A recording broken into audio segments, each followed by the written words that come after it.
Nous devons instaurer la transparence et l'équité dans nos actes. Nous ne pouvons pas prôner la justice quand en même temps nous ne sommes pas transparents. C'est absolument incompatible. Nous devons promouvoir le plein emploi. Nous devons promouvoir le plein emploi, j'insiste. Nous devons promouvoir la démocratie et l'état de droit. Il ne suffit pas de le dire par la bouche, il faut l'avoir dans le cœur et le traduire dans ses actes de tous les jours. N'est pas démocratique qui le dit. Est démocrate celui dont les actes sont conformes à ce qu'il dit. Et celui qui décide de rendre compte de sa gestion, celui qui l'a mandaté.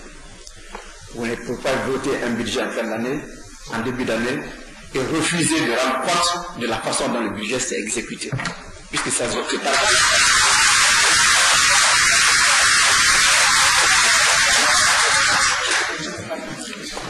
Enfin, nous devons donner de réelles raisons d'espérer à tout un chacun, j'insiste, pas seulement aux enfants de riches, de ministres ou de hauts cadres, mais à tout un chacun, que ce soit l'enfant de Kunkun qui n'a jamais été à Kundal, que ce soit le fils du cultivateur de Paziajou qui n'aura jamais été à Massanta, ou à l'aveugle dont le fils qui n'a jamais eu les moyens de s'opérer les yeux.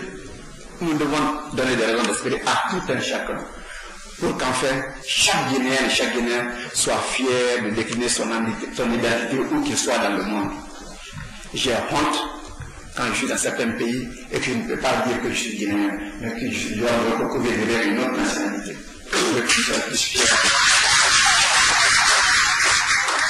Nous sommes nombreux, ceux qui ont d'autres passeports, c'est parce que tout simplement, parfois, quand ils disent qu'ils sont de la Guinée, les gens me disent, mettez-vous de côté. Faisons tout pour que nous soyons fiers d'être Guinéens. Pour y arriver, chacun de nous aura sa part de combat, ce n'est pas le gouvernement. Chacun de nous aura sa part de combat livré. Pour bâtir une Guinée qui renaît, une Guinée qui marche la tête haute vers le progrès.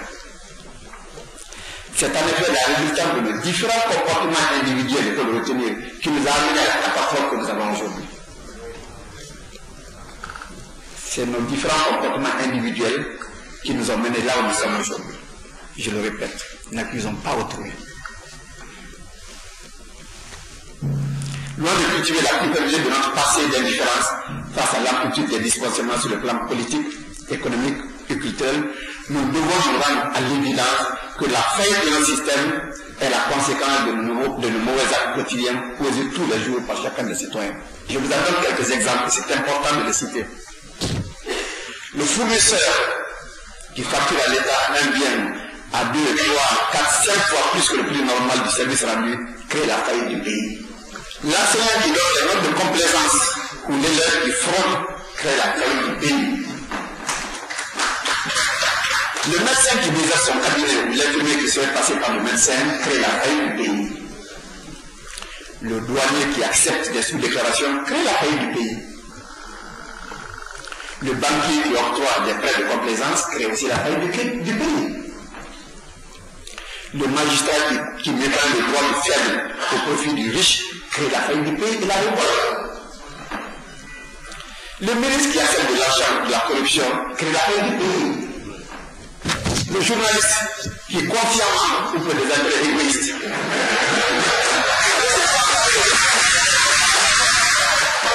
Chacun devient responsable, chacun devient responsable. Je répète, le journaliste qui consciemment ou pour des intérêts égoïstes propage de fausses informations, distille des erreurs démagogiques ou des propos journalistes, crée la paix du pays. La sécurité inconsciente crée la paix du pays. Le vendeur de drogue, le fabricant d'armes, crée la paix du pays. Le mécanicien qui fait un mauvais travail d'entretien sur les véhicules ou qui subtilise les bonnes pièces pour les remplacer par des mauvaises, crée aussi la paix du pays. Le gardien de prison qui laisse sortir le criminel à la peine, vous êtes d'accord avec moi, crée la paix du pays. Le chauffeur qui conduit un véhicule lorsqu'il a l'état d'ébriété, crée la paix du pays. Le policier ou le gendarme qui harcèle indûment les conducteurs de véhicules crée la faillite du pays. L'agent de sécurité qui emprisonne des citoyens innocents en violation de la loi crée la faillite du pays. Le politicien qui refuse de dénoncer les scandales crée la faillite du pays. Le leader d'opinion qui pousse par quelque moyen que ce soit les ennemis les unes contre les autres crée la faillite du pays. Tout agent des forces de l'ordre qui s'empare des biens d'autrui ou qui sème la terreur dans la cité crée la faillite du pays. Les manifestants, même dans une colère légitime, qui détruisent les biens publics ou tout autre bien, créent la faillite du pays. Ça me remet en retard pour démarrer. Le recruteur, après avoir testé des jeunes, qui fait du favoritisme au détriment des plus méritants et des plus compétents, crée la faillite du pays. Puisqu'il pousse dans le désespoir des autres enfants qui prennent la mer. C'est pourquoi j'en appelle chaque Guinéen et chaque Guinéenne à balayer tout d'abord devant sa propre porte. Dans ce travail d'assainissement douloureux mais nécessaire, le gouvernement que j'aurai l'honneur de constituer et moi-même seront guidés par un certain nombre de principes cardinaux parmi lesquels il y a de citer ceux qui suivent. D'abord et avant tout, le respect de la justice et de l'équité. J'insiste. L'exemple vient d'en vous, qu'il soit bon ou mauvais. Même quand on est pauvre, si vous voyez que celui qui est devant vous est juste et honnête, vous êtes encouragé à suivre la bonne voie. Mais si ce qu'il dit est différent de ce qu'il fait, vous lui tournez le dos. Aidez-moi tous à ce que nous marchions tous résolument pour défendre la justice et l'équité. Le deuxième principe sera la transparence. Faire les contrats sous la table. Sous certains principes d'une extrême rapidité, il faut passer ceci, cela. Ce ne sera pas mon credo. Je sais que le Code des marchés publics prévoit des cas comme ceci. Ce sera vraiment dans les cas d'une grande rareté. Le troisième principe, ce sera l'extrême rigueur et la fermeté contre tous les actes de détournement et de gabégie. J'insiste beaucoup dessus. L'extrême rigueur et fermeté contre tous les actes de détournement et de gabégie. Nous sommes déjà suffisamment pauvres pour nous laisser subtiliser par des prédateurs le peu que nous avons, que nous devons utiliser pour colmater les brèches afin de redémarrer. Le quatrième principe, ce sera la préparation et la conduite d'élections transparentes et équitables dans les meilleurs délais, sans interférence de l'administration. Écoutez-moi bien la décision. Sur ce sujet particulier et capital des élections, pour rassurer tout un chacun et dès maintenant, je déclare que moi, Premier ministre, je ne suis intéressé à aucun poste à la fin de mon mandat. J'insiste là-dessus, je ne suis pas venu en faisant un calcul pour être après un successeur, un créateur de parti. Si la transition date de 6 mois, je la ferai et je passerai à autre chose. Comme ça, le politicien doit être sûr maintenant, dès le cas à quelqu'un de l'heure, c'est très important. De plus, je mettrai un point d'honneur à ce que chacun de les ministres ou collaborateurs ne favorise aucun parti ou un autre.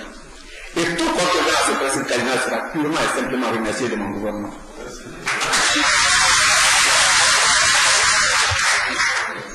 Si nous avons le courage de traduire en actes concrets ces directives ci-dessus, alors les différents et nombreux amis de notre pays et la communauté internationale qui ont si longtemps désintéressé de notre situation pourraient enfin nous prendre au sérieux et nous accorder leur précieux concours.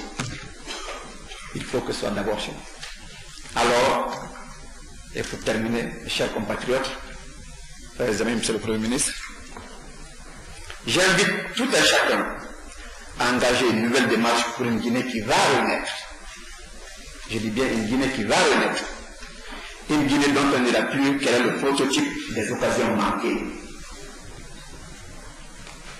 Embarquons-nous donc tous dans ce train pour enfin nous diriger résolument vers le bien-être dans la démocratie et la concorde. Je vous remercie.